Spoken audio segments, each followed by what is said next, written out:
क्या है आध्यात्म? दर्शन, चिंतन धारा, विद्या या संस्कृति की परंपरागत विरासत। आध्यात्म दर्शन यानी जीवन का शाश्वत सत्य। मानव जीवन से जुड़े शाश्वत सत्यों को जानिए और समझिए उपासक डॉक्टर सोहन राज तातेड़ से हमारे खास कार्यक्रम आत्मविज्ञान में। आत्मविज्ञान यानी सही दृष्टि, सही सोच। भाइयों और बहनों, मातृशक्ति को नमन। स्टूडियो में आपका हार्दिक स्वागत है, अभिनंदन है, सत्कार है। हम आपको आत्मविज्ञान कार्यक्रम के अंतर्गत जिसके केंद्र में आत्मा है, जिसके केंद्र में प्रभु है, जिसके केंद्र में भगवान है, जिसके केंद्र में ईश्वर है, उसको केंद्र रखकर उसको नतमस्तक होकर के अब आपको सही दृष्टि, सही सोच के माध्यम से राइट विजन, राइट थिंकिंग के अंतर्गत आपके बुरे विचारों को समाप्त करके अच्छे विचारों का बीजारोपण करते हैं। आपके मस्तिष्क को जो है अच्छे अच्छे विचारों से भरते हैं। आपके अंदर भीतर हम अच्छे विचारों का उत्साह भरते हैं इस एपिसोड के माध्यम से, साइंस ऑफ द सोल के माध्यम से। और हम प्रतिदिन नए नए एपिसोड इस दिशा में प्रस्तुत करते हैं। आज का हमारा बिल्कुल बहुत ही सुंदर, अति उत्तम विषय है कि पिंजरे में बंद है 14 लोक के नाथ। पिंजरा और 14 लोक के नाथ, दो चीजों को देखना होता है। पिंजरा एक ऐसा घर होता है जिसके अंदर आदमी बंद कर दिया जाता है। पक्षी को पिंजरे में बंद किया जाता है, कैदी को कैद में बंद किया जाता है, और हमको ऐसी काल कोठरी में डाल दिया जाता है कि हम सड़ते रहते हैं। यानी सामान्य स्वतंत्रता के जीवन को हटा करके स्वतंत्रता का जीवन जीना पिंजरे का जीवन है। बंदिश में आना, स्वतंत्र बनना, और व्यक्ति को कोई भी उसकी इच्छा के अनुरूप कार्य न होना, वो पिंजरा कहलाता है। उसके अंदर व्यक्ति भी बंद रह सकता है, और जो है पशु भी बंद रह सकता है, पक्षी भी बंद रह सकता है, सभी लोग उसमें बंद रह सकते हैं। अब देखिए, 14 लोक के नाथ किसको कहते हैं?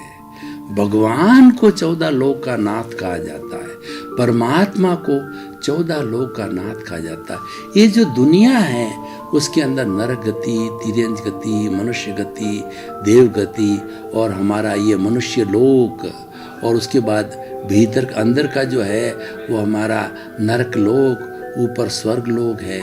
ये सब मिला करके 14 लोक कहे जाते हैं। इसका नाथ मतलब इसका स्वामी, इसका पालन पोषण करने वाला, वह 14 लोक का नाथ है। ब्रह्मा विष्णु महेश को 14 लोक का नाथ कहा है। ब्रह्मा जो है वो 14 लोक के समस्त प्राणियों का जो है वो सबका जन्मदाता है। विष्णु उसका पालन पोषण करने वाला है, और महेश जो उसमें शैतानी करता है, जो अशांति पैदा करता है, और जो अवगुण करता है, दुर्जन है, उनका विनाश करने वाला देवता है। ब्रह्मा विष्णु महेश को 14 लोक का नाथ कहा गया है। अब मैं कौन से 14 लोक के नाथ की आज बात करने जा रहा हूं, और कौन से पिंजरे की बात करने जा रहा हूं? पहले मैंने भूमिका बनाई। ये जो शरीर रूपी जो है ये पिंजरा है।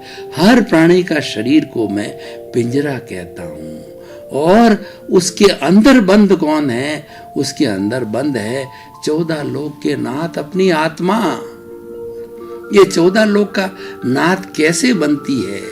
आत्मा वही है, 14 लोक की नाथ है, वो परमात्मा है। और उसकी 3 दशा है, 3 स्टेजेस है। पहले मैं स्टेजेस बना करके, और जो उसकी सुपर स्थिति परमात्मा है, वो 14 लोक का नाथ है, वो इस पिंजरे में बंद है, वह मैं बताना चाहता हूँ। पहली दशा है हमारी आत्मा की, जीवात्मा।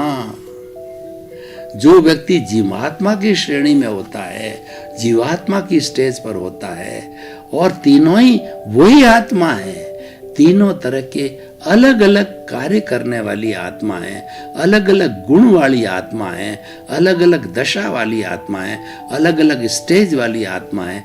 तब उसका 3 क्लासिफिकेशन वर्गीकरण किया, जीवात्मा, अंतरात्मा और परमात्मा। जीवात्मा के रूप में जीवन यापन करने वाला मनुष्य क्या करता है, ये तीनों बातें तो बेचारे पशु पक्षियों पर और अन्य प्राणियों पर लागू ही नहीं होती, क्योंकि वो तो बेचारे जीवात्मा ही होते हैं। उनके पास में बुद्धि कहाँ है, उनके पास मन कहाँ है, उनके पास प्रज्ञा कहाँ है, उनके पास के अंदर चित्त कहाँ है, उनके पास में इतना बड़ा अहंकार भी कहाँ है जो सबको डुबाने वाला। वो तो बेचारे सामान्य प्राणी हैं, जीवात्मा के रूप में। मनुष्य की बात करता हूँ, मनुष्य ही जीवात्मा से अंतरात्मा बनता है, परमात्मा बनता है। मनुष्य एक ऐसा प्राणी है जो परमात्मा बन सकता है। मनुष्य एक ऐसा प्राणी है जो मुक्ति जा सकता है। मनुष्य एक ऐसा प्राणी है जो अंतरात्मा बन सकता है। इसीलिए मनुष्य जीवन को सर्वश्रेष्ठ माना है कि 84 लाख जीवा योनि का सर्वश्रेष्ठ योनि है वह मनुष्य योनि है। और मनुष्य योनि के बाद में तो वैदिक परंपरा बड़ी स्ट्रिक्ट है।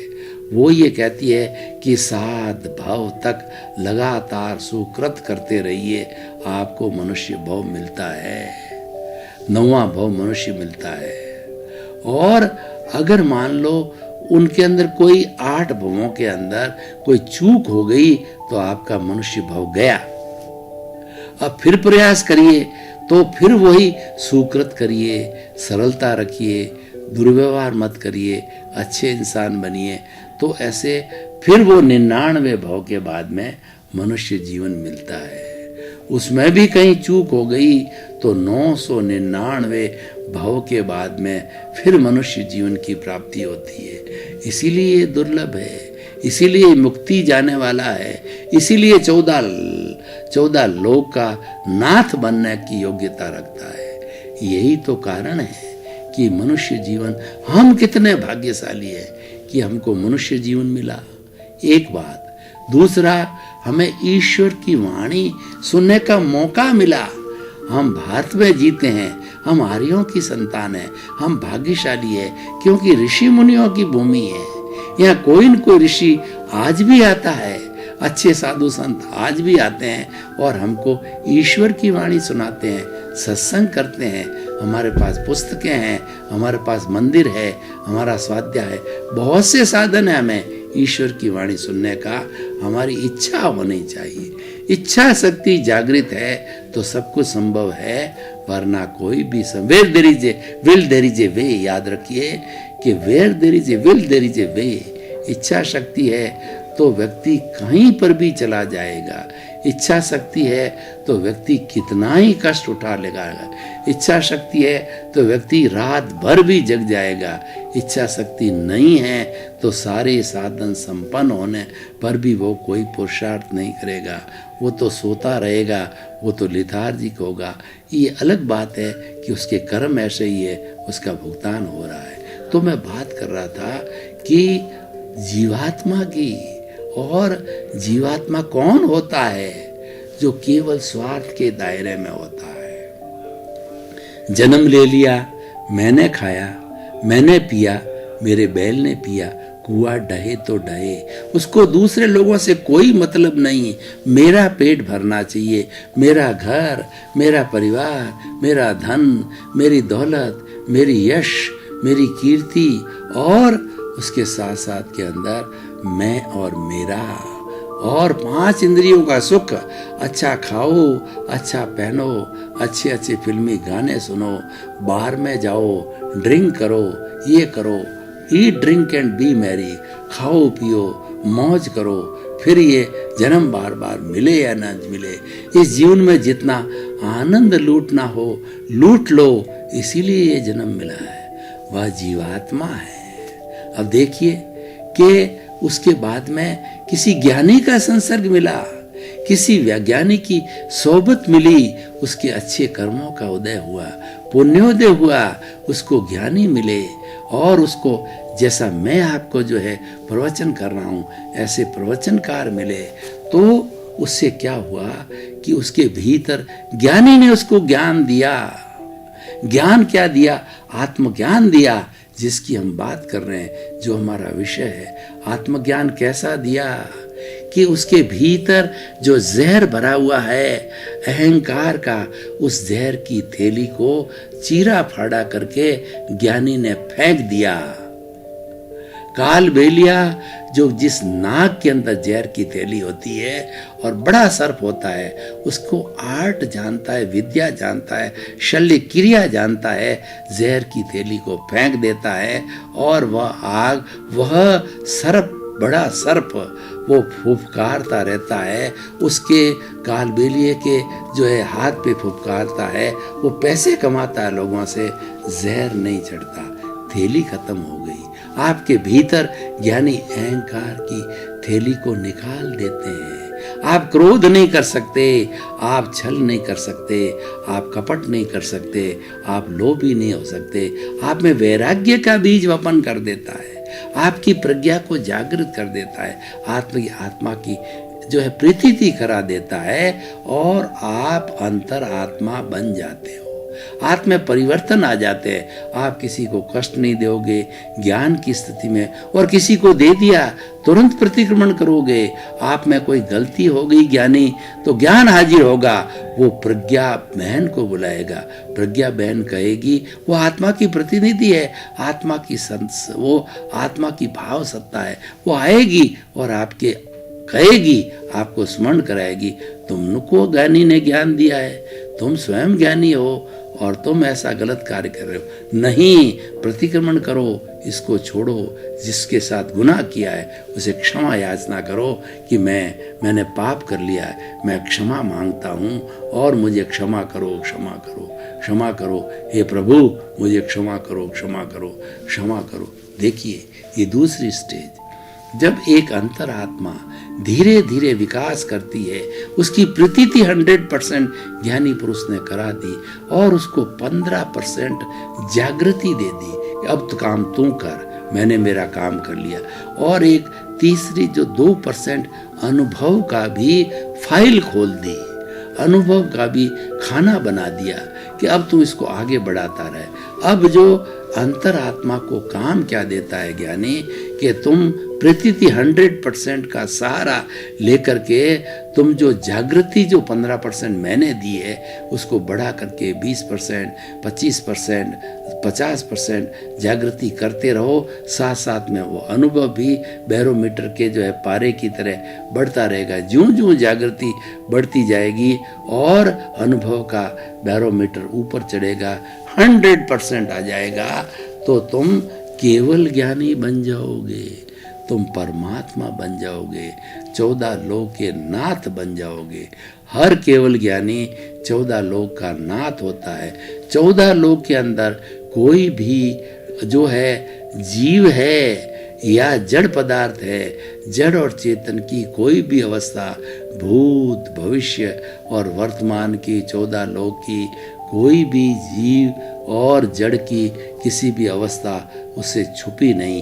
पूरा विश्व है वो 14 लोक है, उससे कोई भी चीज़ छुपी नहीं रहती है, क्योंकि उसके सूरज का प्रकाश होता है। वो साक्षात देखता है ये कितने साल जिएगा और ये कितने भव करके आया है, आगे कितने भव करेगा, अगले जन्म में क्या बढ़ेगा, ये प्राणी पहले कैसा क्या था और अब क्या हो गया, आगे क्या जन्म लेगा, उनसे कोई छुपी नहीं रहती, क्योंकि वह 14 लोक के नाथ है, वो परमात्मा है। ये हमारी सोल की, हमारी आत्मा की सुप्रीम अवस्था होती है। तो भाई और बहनों, मैंने आपको पिंजरे की बात की और इसके भीतर 14 लोक के नाथ है, तो हमारा क्या दायित्व है, पिंजरे का क्या दायित्व है कि पिंजरा अलग है और 14 लोक के नाथ अलग है, दोनों साथ रहते हैं, क्योंकि इस पिंजरे में बंद है। कब से बंद है कि वो स्वयं 14 लोक के नाथ कहते हैं, मुझे पता नहीं कि मैं इस पिंजरे में कब से बंद हूं, अनादि अनंत काल से बंद हूं। मैं भी नहीं बता सकता आपको कि कब से बंद हूं। वो कहते हैं, मैं आपको प्रति उत्तर करता हूं, मैं प्रति प्रश्न करता हूं कि आप बताओ कि पहले मुर्गी हुई या अंडा हुआ, अंडा के बिना मुर्गी नहीं हो सकती, मुर्गी के बिना अंडा नहीं होता। तो प्रभु ने कह दिया 14 लोक के नाथ ने कि पश्चानुपूर्वी, अनादि अनंत काल से मैं और ये पिंजरा साथ में बंधे हुए। अब देखिए, हियर लाइज द पॉइंट, हम एक जो है टर्निंग पॉइंट पर आ गए। पिंजरा भी हो गया, 14 लोक के नाथ भी है। अब करना क्या है? अब देखिए, ये जो शरीर जो है पूर्व जन्मों के अंदर, पूर्व जन्मों में मन वचन काया की जो कोई भी प्रवृत्ति करके आता है तो वह राग देश का संचय करके आता है, वो कर्मों का संचय करके आता है और एक फिल्म बना के आता है। 3 बैटरियां साथ लेके आता है, मन की बैटरी, वचन की बैटरी और काया की बैटरी। वो बैटरियां चार्ज होती रहती है, उसको चार्ज करने वाला अहंकार है। और वो बैटरी, और जैसे कि हमारे मोबाइल की बैटरी डिस्चार्ज होती है, फिर चार्ज करते हैं, फिर डिस्चार्ज होती है, तो जीवन भर ये तीनों बैटरियां चार्ज डिस्चार्ज होती रहती है।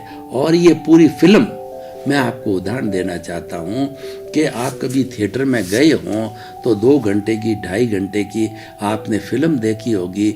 उसके अंदर प्रेमी होता है, प्रेमिका होती है, विलियन होता है, तो उनके रोल चलते हैं, अभिनय चलता है, आपस में प्रेम होता है और फिर विलियन बीच में बाधा डालता है, तब पिक्चर आगे चलती है। तो ये फिल्म हमारी, जो कुछ हम लेके आए हैं उसमें आप स्वतंत्र नहीं हो। ये तो कॉजेज आप डाल के लाए हो, ये तो उसका इफेक्ट है, ये तो जो कुछ पुरुषार्थ किया था उसका भाग्य रूप में अच्छा या बुरा है, वो तो आपके पुण्य और पाप जो अर्जन किए हैं उसके ऊपर निर्भर करता है। तो ये चलती रहती है। अब 14 लोक के नाथ तो अलग बैठे हैं, शरीर में है, पिंजरे में है, लेकिन 14 लोक के नाथ क्या सोचते हैं? 14 लोक के नाथ सोचते हैं कि मैं तो, मेरी क्वालिटी क्या है, मेरा लक्षण क्या है कि मैं तो ज्ञाता हूँ, मैं तो दृष्टा हूँ, मैं इस पिंजरे से अलग हूँ, मैं तो जानने वाला हूँ, देखने वाला हूँ। क्या देखने वाला हूँ? इस पिंजरे को देखने वाला हूँ कि पिंजरा अनादि अनंत काल से क्या कर रहा है। मैं उसको प्रेरणा भी देती हूँ, मेरी जो प्रज्ञा शक्ति को भी भेजती हूँ, प्रज्ञा को भी भेजती हूँ जागृत करके कि इसके मन वचन काया गलत दिशा में जा रहे हैं, उसको सही दिशा में करो, बुद्धि को सही करो, ताकि कि ये 14 लोक के नाथ मैं जो हूँ स्वतंत्र होना चाहता हूँ, पिंजरे को भी स्वतंत्र करना चाहता हूँ। पिंजरा भी शुद्ध है, ये परमाणुओं से बना है, एक परमाणु जो है शुद्ध अवस्था में शुद्ध रहता है और आत्मा शुद्ध अवस्था में मोक्षगामी होती है। वह अनंत ज्ञान वाली है, वह अनंत दर्शन वाली है, वह अनंत शक्ति वाली है, वह अनंत सुख का धाम है, वह अजर है, वह अमर है, वह अविनाशी है, जिसका वर्ण नहीं, गंध नहीं, रस नहीं, रूप नहीं, जलती नहीं, मरती नहीं, कटती नहीं, किससे रुकती नहीं, किसी को रोकती नहीं है, और वह जो तो आनंद में रहती है। ये 14 लोक के नाथ तो आनंद में रहते हैं, केवल आनंद, सच्चिदानंद, सहजानंद में रहते हैं। तो अब देखिए कि अब फिल्म चल रही है और ये भुगतान भुगत रहा है। तो ये 14 लोक के नाथ पिंजरे से अलग कब होंगे और पिंजरा जो है कब टूटेगा, कब ढहेगा? ये कब ढहेगा? जबकि ये पिंजरा इस जो फिल्म चल रही है उसके साथ अपने आप को जोड़ेगा नहीं, उससे अलग रहेगा। फिल्म के साथ जुड़ने का मतलब हम राग द्वेष से जुड़ गए। तो राग द्वेष से जुड़ने का अर्थ हो गया हमने नए कॉजेज डाल दिए। नए कॉजेज अगले भव की तैयारी करते हैं, कॉज पढ़ते रहते हैं और अगले भव का बंधन, अच्छा या बुरा, जैसे कॉज पढ़ते हैं वैसा कर्म बीज बनता रहता है और वह कर्म बीज पैदा होकर के नेक्स्ट बर्थ के अंदर कर्म फल देता है। जैसा अर्जन है पुण्य और पाप का, as you sow will you reap, जैसा बोओगे वैसा काटोगे, जैसी करनी वैसी भरनी, कुदरत का कानून है, ये सनातन सत्य है। और इसके अनुरूप जो है ये 14 पूर्व, ये 14 लोक का नाथ है, इसके साथ बंधा रहता है, लेकिन ये प्रतिक्रिया नहीं करता है। पिंजरा करने वाला ये है, ये सब हो रहा है, ये कर नहीं रहा है। करता तो जो है 14 पूर्व का जो है वो है, और हमारी व्यवस्थित शक्ति करता है। ये तो एक निमित्त है, ये तो एक अकर्ता है, ये तो एक संजोग है। तो अब देखिए कि ज्यों-ज्यों ये चिंतन में चला जाएगा, शुद्धिकरण होगा, कॉजेज नहीं डलेंगे, कारण नहीं होगा तो कार्य नहीं होगा। ये सनातन सत्य है, कुदरत का कानून है, ये प्राकृतिक नियम है, ये लॉ ऑफ द नेचर है। तो हम जुड़े नहीं, हमारा सारा भुगतान है वो विचारों के द्वारा होता है। विचार 24 आवर्स आते हैं, जीवन भर तक आते हैं। हम रात में सोते हैं तब भी हमारे विचार आते हैं, क्योंकि अवचेतन मन खड़ा हो जाता है, वह नहीं सोता है, चेतन मन सो जाता है। और बेचारा अचेतन मन होता है, वो तो गोदाम है, वो तो न हिलता है न वो डुलता है, उसको कोई धक्का देता है वो तो आगे चला जाता है, गोदाम है। लेकिन धक्का देने वाला अर्ध चेतन मन है, तेज शरीर है, ये धक्का देता है किसको? आत्मा को और कर्म शरीर को। तब जाके दूसरे जन्म के अंदर आत्मा ये शरीर धारण करती है, कर्मानुसार, राग द्वेष के अनुसार और पुण्य पाप के अनुसार। तो हम बात कर रहे थे कि 14 लोक का नाथ पिंजरे में बंद है और छटपटा रहा है कि मैं कब इस पिंजरे से बाहर निकलूं। पक्षी पिंजरे में बंद है, वह खुली हवा में जाना चाहता है, लेकिन शिकारी ने उसको पिंजरे में बंद कर दिया। कैदी कोई भी कैद में नहीं रहना चाहता है। वो तो जब उसकी कैद 5 साल की बोली, 14 साल की बोली, एक एक मिनट गिन गिन के निकालता है, कब मेरा कैद का समय पूरा हो और बाहर निकलूं इस पिंजरे से। उसी तरीके से कोई बेचारा व्यक्ति काल कोठरी के अंदर सजा रूप पर डाल दिया जाता है, वह चिंतन, वो गिनता है समय, कब निकलूं, क्योंकि हर एक व्यक्ति आज़ादी चाहता है, हर एक प्राणी आज़ाद चाहता है, हर एक प्राणी स्वतंत्र रूप से जो है श्वास लेना चाहता है। वो कोई भी परतंत्रता नहीं चाहते। हम कितने 2000 वर्ष तक प्रतंत्र रहे। पहले तो शक आए, हूण आए, फिर जो है खिलजी आए, फिर जो है हमारे मुस्लिम लोग आए, डच आए, पुर्तगाली आए, अंग्रेज लोग आए तो थे, वो हमारे मेहमान बन करके। लेकिन हमारी उन्होंने डिवाइड एंड रूल की पॉलिसी लागू की, क्योंकि हम लोग लड़ रहे थे। हमारे राजा महाराजाओं की छोटी छोटी रियासतें थी, वो लड़ने के कारण उन्होंने जो है हमारा वीक पॉइंट पकड़ लिया और हमको 2000 साल तक जो है वो पिंजरे में रखा, 2000 साल तक गुलाम रखा। हमें कोई आज़ादी नहीं थी, कोई धार्मिक स्वतंत्रता नहीं थी। हमारा धर्म बदला गया, हमारी सांस्कृतिक धरोहर को तोड़ा गया और हमारे 14 लोकनाथ के जो भव्य मंदिर थे वो जो है वो उनको तोड़ा गया। भाई और बहनों, आपका बहुत बहुत धन्यवाद। आप ये हमारा आत्मविज्ञान कार्यक्रम रोज देखिए, प्रतिदिन देखिए, आपको इसमें सुकून मिलेगा, शांति मिलेगी, जीवन निर्माण के सूत्र मिलेंगे, आपको मुक्ति मिलेगी, आपको ब्लिस मिलेगा, आपको अक्षय सुख मिलेगा, आपका जो लौकिक जगत अच्छा होगा, पारलौकिक जगत अच्छा होगा। दोनों जगत के समन्वय करने के लिए हम आत्मा को केंद्र में मान करके एपिसोड को तैयार करते हैं, समग्रता के साथ तैयार करते हैं। तो इसी क्रम में आपका जीवन आनंदमय हो, मंगलमय हो, हमारी शुभकामना। आत्मविज्ञान में आत्मविज्ञान यानी सही दृष्टि, सही सोच।